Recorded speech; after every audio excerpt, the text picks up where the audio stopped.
Dört kitaptan başlayalım, istersen gel söze. Orada öyle bir isim var ki, kuldan öte, kuldan ziyade. Onu düşün, ona sığın, o senden öte, benden ziyade.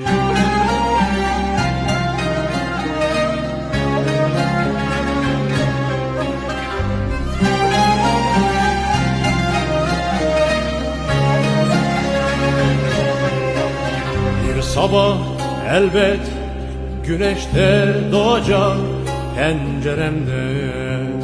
Ama bil ki ateşin hala yanacak yüreğimde. Gözyaşlarım akıp gidecek, selden öte, selden ziyade.